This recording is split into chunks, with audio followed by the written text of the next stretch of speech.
By early 1941, the war in Europe had entered a new and brutal phase. The Battle of Britain had ended, but the skies were far from quiet.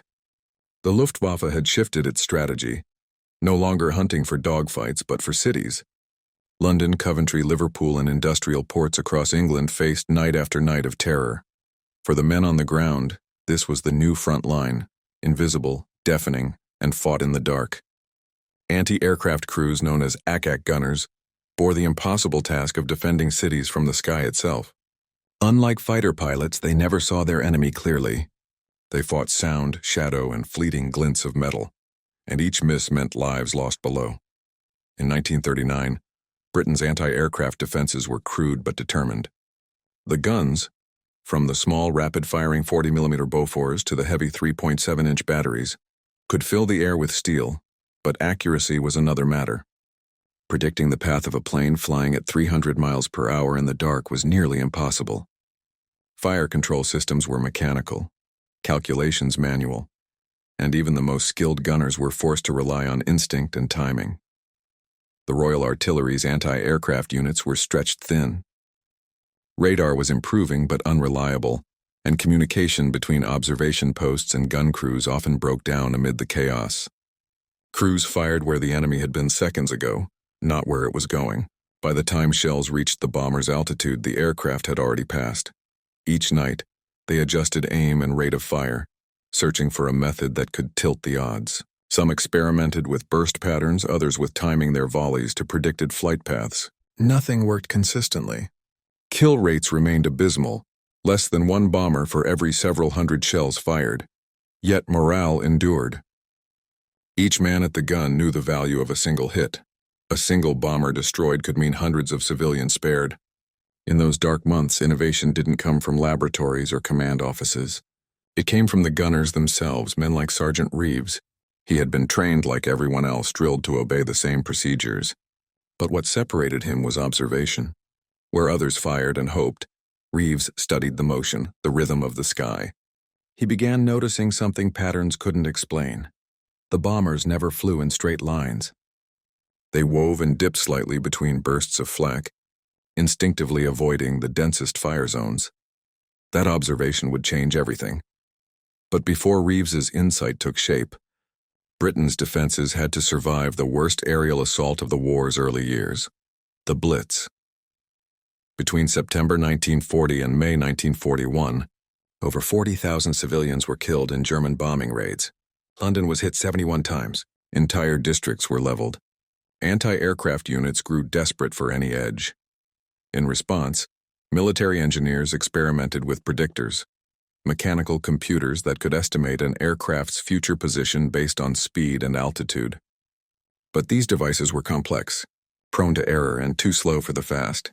Low-level raids the Luftwaffe increasingly favored, and so, the responsibility for adaptation often fell not on engineers or officers, but on the gunners in the freezing dark, men who learned through repetition, error, and survival. By the winter of 1941, Britain's gun crews were a strange hybrid of discipline and improvisation, soldiers guided by orders but sustained by their own instincts.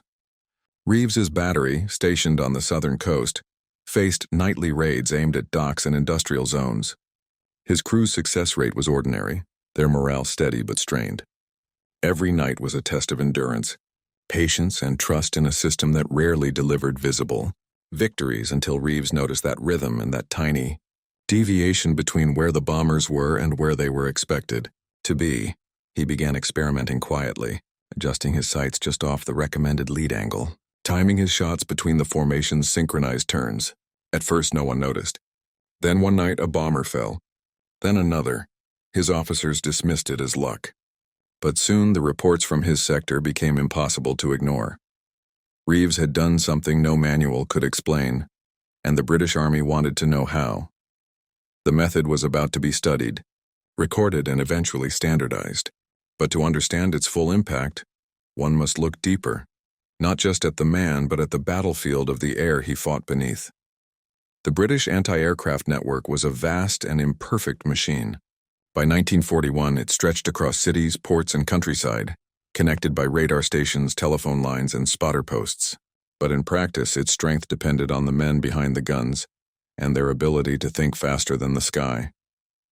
Sergeant Reeves served with an anti-aircraft battery stationed near Portsmouth, a vital naval hub and one of the Luftwaffe's most frequent targets.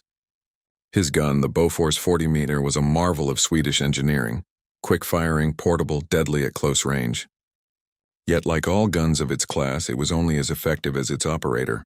Each night, the same ritual repeated. Searchlights swept the darkness in wide, trembling arcs. Spotters barked bearings over the din of the generators. The gunners worked in silence, muscle memory guiding them through the storm. The air smelled of cordite and cold oil. Each flash of the barrel briefly lit their faces like ghosts, but behind the discipline and routine lay frustration. For every 100 rounds fired, perhaps one found its target. Even when a bomber was hit, it was often unclear whose gun had done it.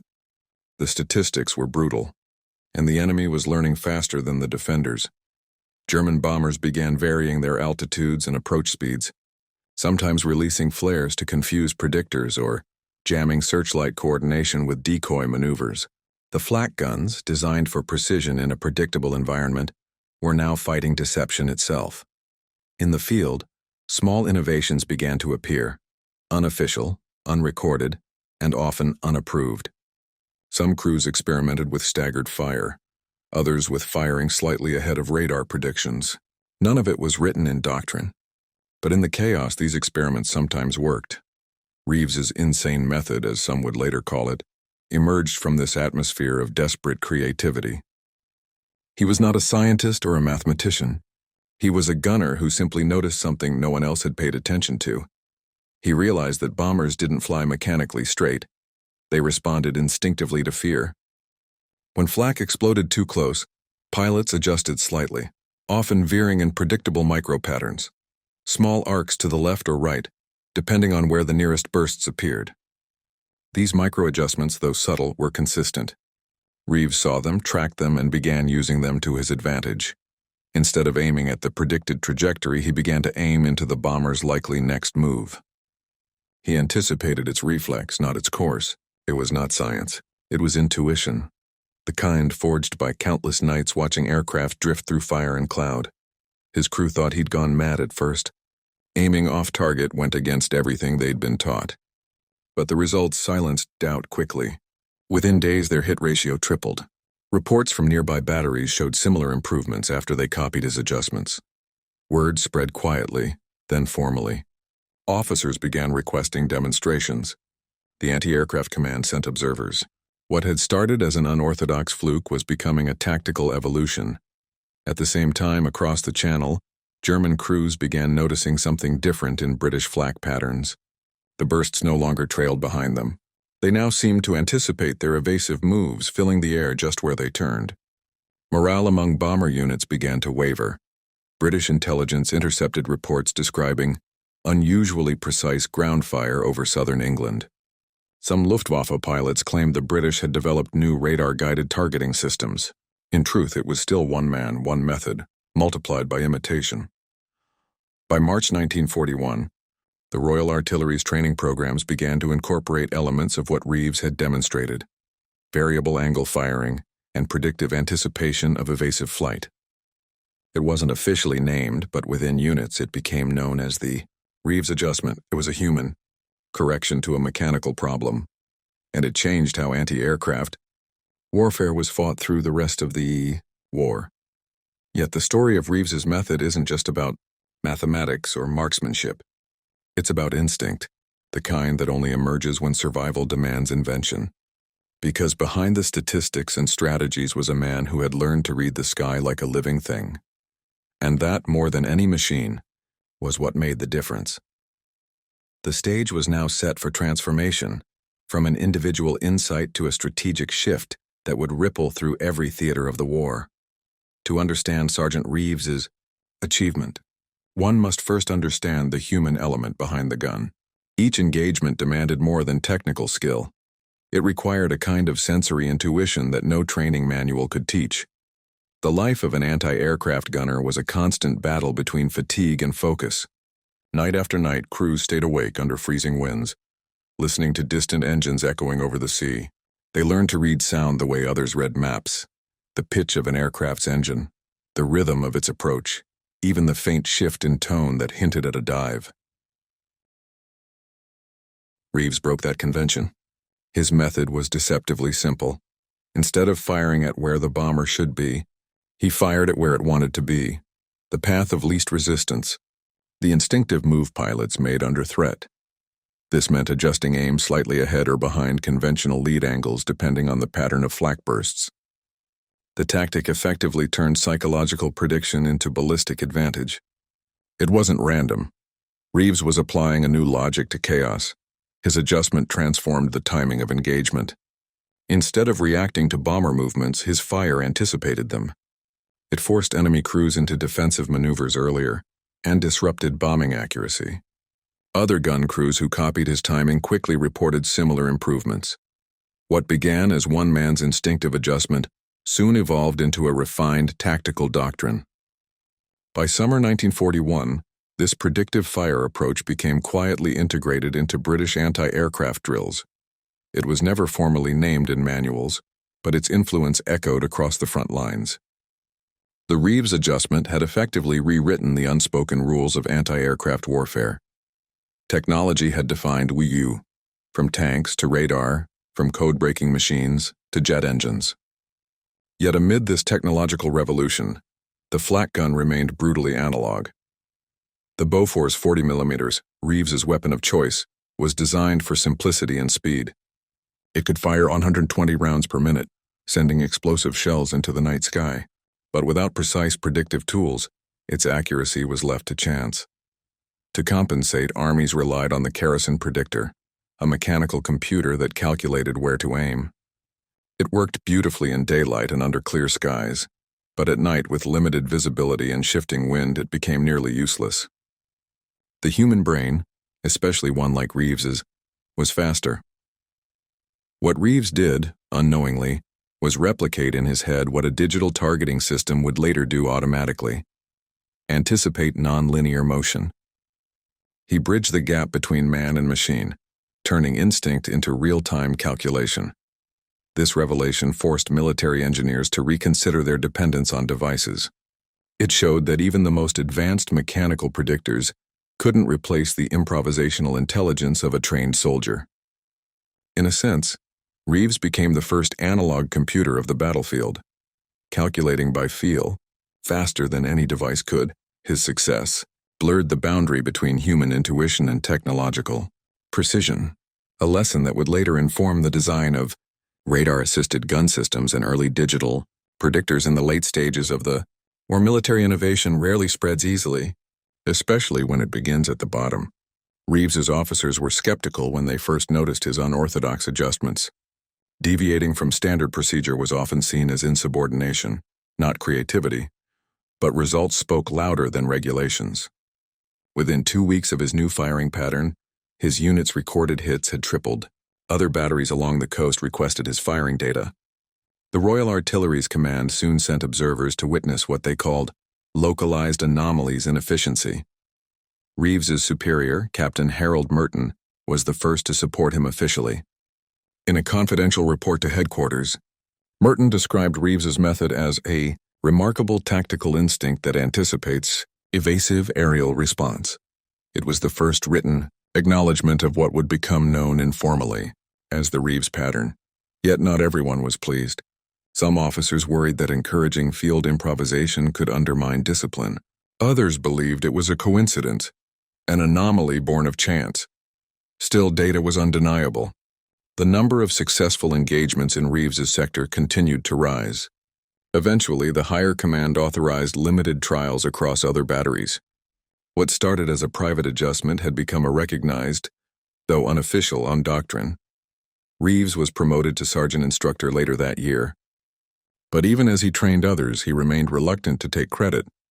"The sky taught me," he once told a journalist. "I just listened." That humility became as much a part of his legend as his skill. To the German air crews flying over southern England, the British guns had always been a known threat, noisy, erratic, and mostly survivable. But sometime in early 1941, something changed. Bomber crews began to notice that flak bursts were no longer trailing behind their formations. The explosions were appearing in front of them, perfectly timed, waiting for their evasive maneuvers.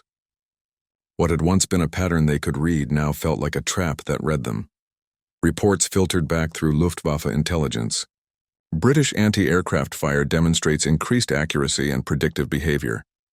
Some pilots speculated that new radar-directed systems had been installed near coastal cities. Others believed the British had improved shell fuses or developed advanced fire control. In reality, there was no new device, only a new way of thinking. For the bombers, this shift was devastating. Formation flying, the key to Luftwaffe efficiency, became a liability. The tighter the group, the more predictable their movement. Reeves's predictive angles exploited this. His bursts were aimed not at single planes, but at the instinctive reactions of the entire formation.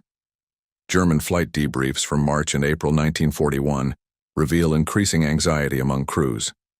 One navigator recalled the sensation vividly.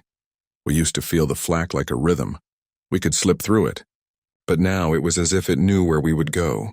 It moved with us." This new precision didn't just destroy aircraft, it disrupted strategy. Luftwaffe commanders began altering flight routes, increasing altitude and staggering formations to avoid predictable reactions. But every adjustment came at a cost. Higher altitude meant lower bombing accuracy. Staggered formations meant weaker defensive cohesion. The more they adapted, the less effective their missions became. In a strange twist, the British had turned human psychology, the reflexes of survival, into a weapon.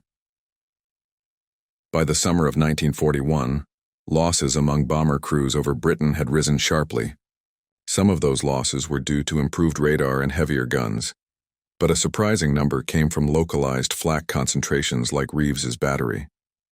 To the Germans, the sky over southern England had become unpredictable, deadly, and psychologically exhausting. For the first time since the Blitz began, it was not only the British who looked upward in fear. The more efficient the guns became, the heavier the moral burden grew. Reeves's method had given his unit an edge, but it also made their work more intimate. Each successful hit meant knowing that dozens of men in those falling planes would never return. For many anti-aircraft gunners, victory came with a quiet cost. They never saw the enemy's faces, but they heard the screams through burning engines as wreckage fell from the clouds. Unlike fighter pilots, flak gunners didn't chase glory. Their combat was static, anonymous, and relentless. Reeves once said in a letter home, "We don't fight men, we fight silhouettes." Yet as his method spread, that distance grew thinner. Every hit was proof of human adaptability but also of destruction perfected. Psychologists in the Royal Army later noted increased cases of what they called gunners' fatigue. Men who had fired night after night began to suffer, trembling hands and sleeplessness. Reeves himself was reported to have developed insomnia during the heaviest periods of the Blitz. He would stand outside his quarters long after his shift, watching the horizon for the next attack. His innovation had saved lives on the ground, but it haunted those behind the barrels. The efficiency of his method blurred the line between skill and necessity, between survival and guilt. Yet Reeves never expressed regret. When interviewed years later, he said something few soldiers could articulate. "If we had missed, more children would have died. That's the truth I had to live with." In a war driven by machinery, his story reminded the world that progress in warfare always carries two faces, the triumph of ingenuity and the tragedy of its purpose. Even as his technique spread through the British batteries, Reeves refused to call it a method. To him, it was simply observation, learning to listen to the rhythm of danger. By mid-1941, that rhythm had changed the course of the air war over Britain. The bombers were still coming, but fewer returned. The once invincible night raids were now met with an unseen intelligence from the ground. A single gunner's instinct multiplied across an entire defense network. The stage was now set for the decisive turning point, the moment when Reeves's insane method would face its ultimate test during one of the war's most chaotic and destructive air battles. The night of May 10, 1941, the final Blitz London had endured 8 months of terror.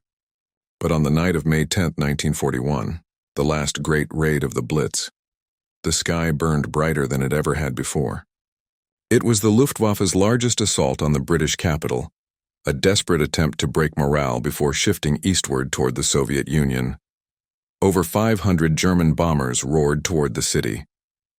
They came in waves, their engines blending into a low, continuous growl that shook windows across southern England.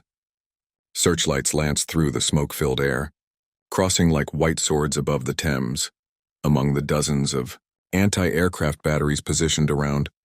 London was Sergeant Thomas Reeves's unit, now officially tasked with demonstrating his new variable lead method under live combat. His gun emplacement stood near Woolwich, close enough to see the orange glow of London's burning districts in the distance. At 11:10 p.m., radar detected the first wave crossing the channel. Within minutes, the horizon lit up. Reeves' crew snapped into motion. Each man knew his task: elevation, range, fuse, rotation, a choreography they had performed hundreds of times. But tonight, everything depended on precision. The Luftwaffe's formation approached in perfect discipline.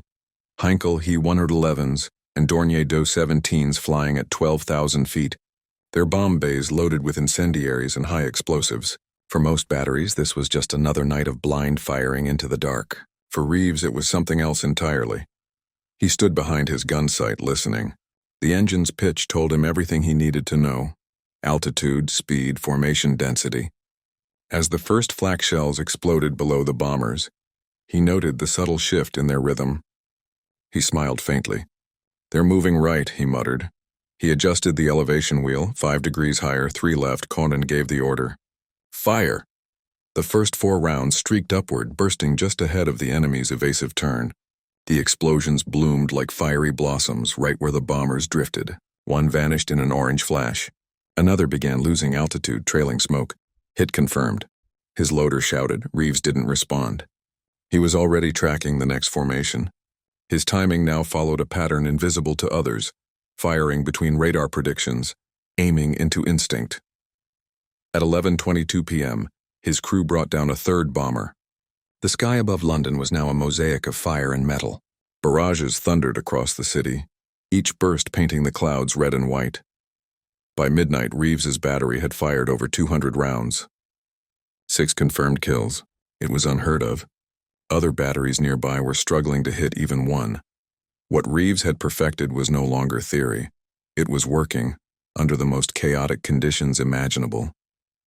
His men operated with calm precision, following his commands like extensions of his thought. Each new formation that entered their range found itself ambushed by invisible calculation. Observers from anti-aircraft command stationed nearby recorded the engagement in astonishment. One of them, Captain Douglas Hawthorne, later wrote, "It was as though the gunner could see the enemy's thoughts." His timing was unreal, firing where no instrument would have told him to. Yet each burst found its mark, but victory came at a cost. The Luftwaffe's retaliation was fierce. Dozens of bombers released payloads directly over Reeves's sector. The concussions shook the ground, sending showers of debris into the gun pit.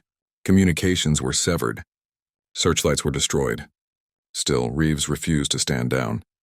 At 12:47 a.m., as the second wave approached, Reeves's crew ran low on ammunition. His loader was wounded by shrapnel but kept working. Reeves wiped blood from his cheek and recalibrated his aim manually, the gears grinding under his hands. "Keep feeding," he shouted over the roar. The next volley found a Heinkel's wing, shearing it clean off. The bomber spiraled downward, a comet of fire disappearing into the clouds. By 1:15 a.m., the enemy began to withdraw. The raid continued over central London for another hour, but in Reeves's sector the air had grown quiet. His unit had fired 312 rounds and brought down 9 confirmed aircraft, more than any other battery that night.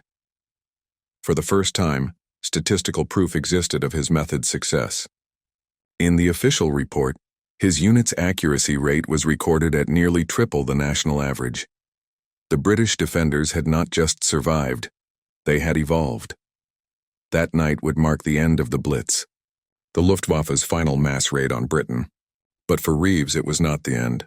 It was the night that his insane adjustment became legend, the moment when human instinct triumphed over machine logic. And yet, the story of that victory wasn't complete, because what came next on in the aftermath of that night would determine How this single gunner's method changed the entire landscape of air defense across the Allied world. When dawn broke on May 11, 1941, the fires of London still raged. St. Paul's Cathedral stood defiant amid seas of ruin, its dome blackened but unbroken. Smoke drifted across the Thames where burned-out warehouses and homes smoldered in silence. But in Woolwich, among the rubble and twisted gun barrels, one artillery crew stood staring at the scoreboard chalked on a wall. 9 confirmed, 3 probable. It was not just a number. It was a revolution in anti-aircraft warfare. Word spread fast. By the next morning, reports from Reeves's battery reached anti-aircraft command headquarters. Colonel Frederick Pyle, Britain's top AA commander, ordered an immediate inquiry. How had one gun achieved that level of accuracy in a single night? Reeves, exhausted and blackened with soot, was summoned to London for debriefing. He arrived still wearing his oil-stained uniform, clutching his notebook, the same one filled with months of sketches, equations, and firing notes.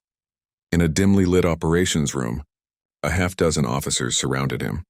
"Sergeant Reeves," said Pyle, "your unit's results are extraordinary. I need you to explain exactly what you did last night." Reeves placed the notebook on the table and opened it, pages filled with crude drawings of aircraft angles, flak trajectories, and timing intervals. He spoke quietly, every sentence deliberate. "I stopped relying on the instrument," he said. "The predictor lagged, so I adjusted for it manually, by listening to the sound lag between the radar call and the visual sighting. Every fraction of a second I fired where the bomber would be, not where it was."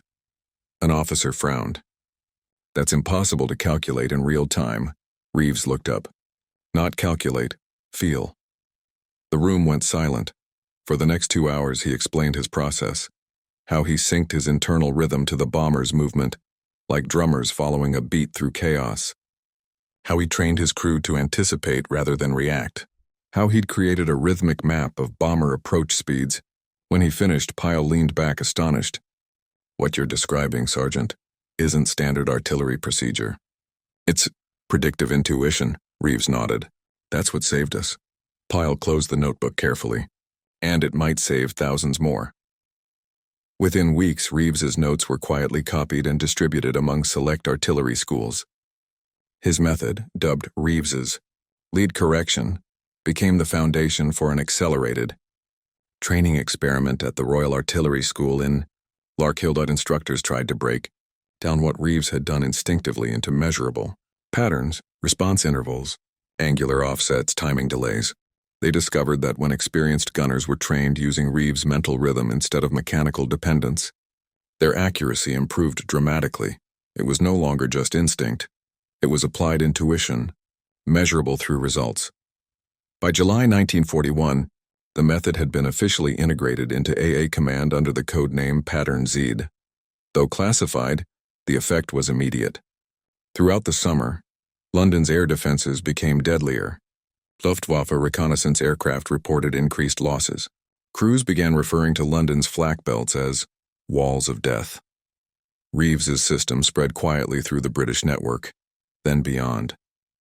That same summer, an American liaison officer, Major Robert McClintock, visited Britain to study air defense coordination. When he reviewed the Woolwich engagement reports, one detail caught his attention: the pattern of accuracy.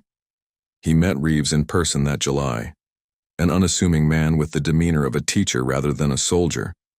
Reeves demonstrated his timing method using a small wooden model and a metronome. "It's about feeling the gap," Reeves explained. "Machines see straight lines. Pilots don't fly in them." McClintock was fascinated. He requested permission to bring a version of Reeves's notes back to the U.S. for study. With Churchill's approval, the system was quietly shared with American gunnery instructors, particularly those training naval anti-aircraft crews for the Pacific Theater.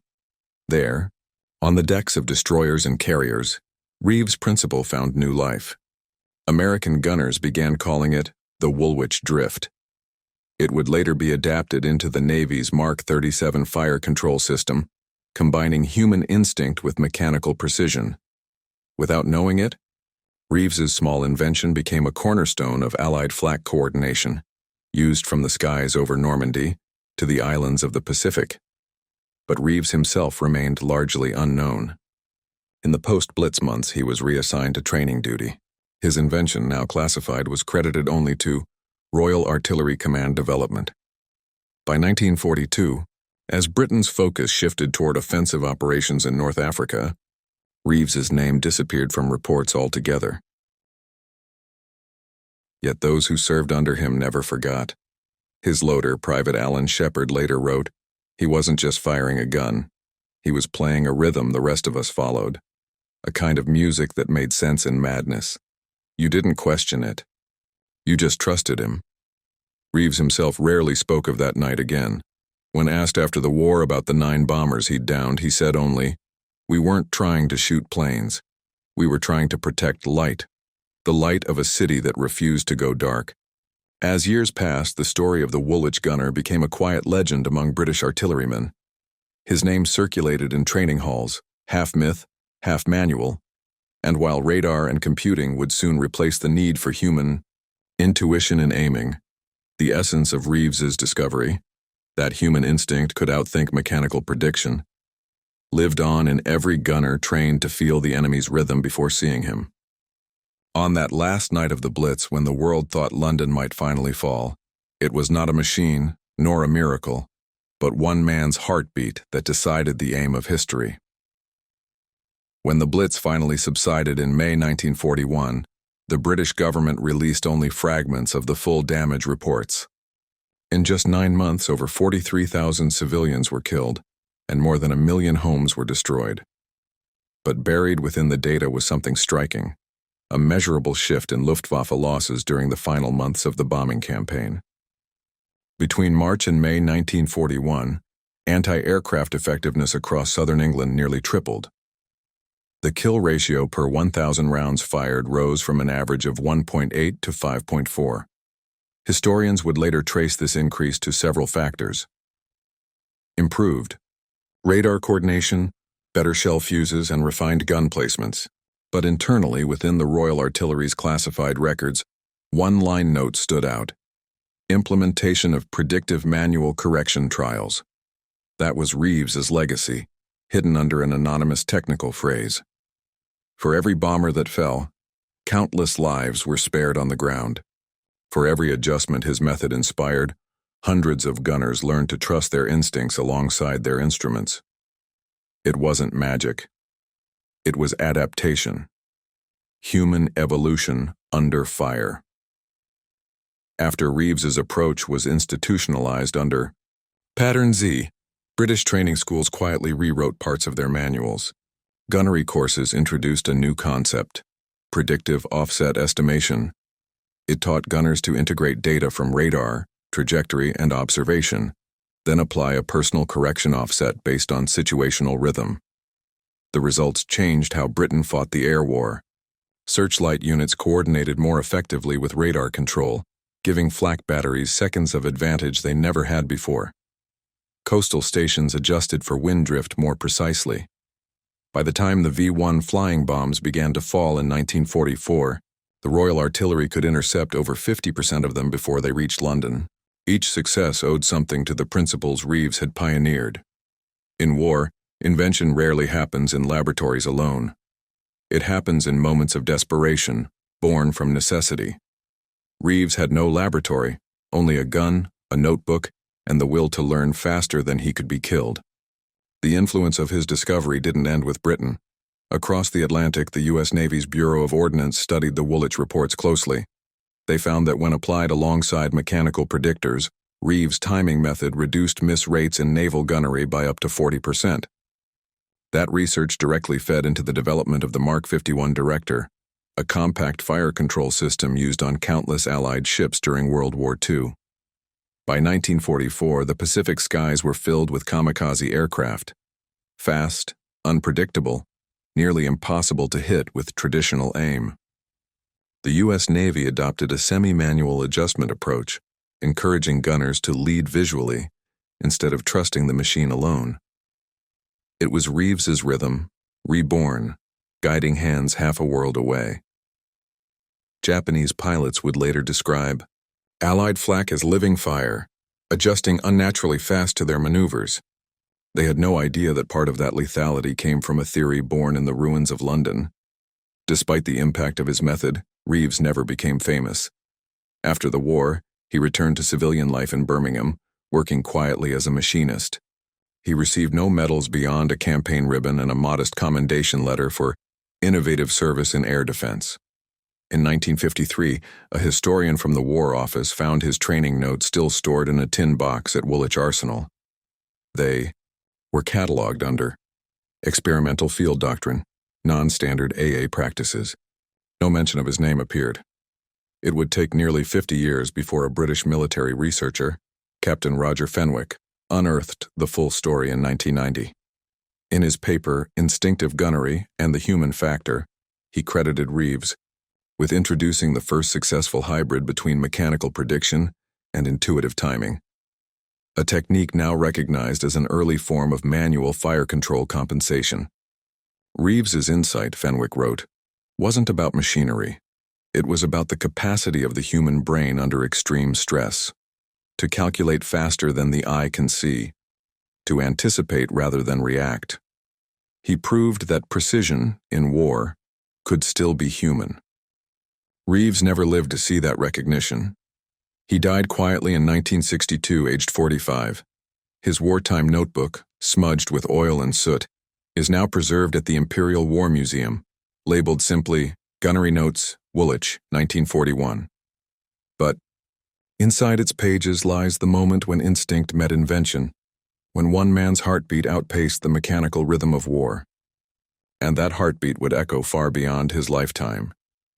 In the decades following World War II, military researchers began to study what Reeves had done not just as battlefield improvisation, but as neurology in action. The human brain, they discovered, could predict motion faster than mechanical calculation when exposed to repetitive stimuli. Gunners trained under sustained stress began to synchronize subconsciously with target behavior, their neural timing adapting like a living algorithm. Reeves's method, long dismissed as instinct, was in fact a profound neurological adaptation, a trained anticipation of movement driven by rhythm and repetition. Modern simulations have since verified that experienced anti-aircraft gunners could predict bomber movement up to 0.6 seconds faster than analog predictors could adjust. In air combat, that fraction of a second meant the difference between a hit and a miss. He wasn't defying the laws of physics. He was living ahead of them. That realization reshaped how historians understood the Battle of Britain's later months, a time when outnumbered defenders learned to feel their enemy through the air itself. Reeves's contribution wasn't a single invention. It was a bridge between man and machine. His predictive correction principle influenced a generation of fire control development, from proximity fuses to radar-guided artillery and even Cold War missile tracking. The fundamental idea remained the same. Technology could provide precision, but human intuition still refined it. By the 1950s, automated AA systems like the Skysweeper integrated analog computers that mimicked Reeves's manual corrections electronically. The system even used rhythm-based tracking, a pulsing motor drive designed to anticipate target velocity curves. Unknowingly, engineers had mechanized what one British gunner had once done with his heartbeat. Today, the same logic underpins advanced tracking algorithms, from drone intercepts to autonomous defense grids. The seed was sown in the flak-lit skies of 1941, yet for all his brilliance, Reeves remained haunted by what those nights demanded. His surviving letters, now archived, reveal glimpses of his thoughts. "It's strange," he wrote in 1946. "The better I got at it, the less I felt like a man. I learned to see planes as patterns, not people. That's what kept me alive." It's a confession that captures the paradox of technological warfare, precision that demands detachment. For every improvement in accuracy, the human distance from consequence grows wider. That realization haunted many who followed in his path. As war became more mechanical, the question remained: at what point does efficiency erase empathy?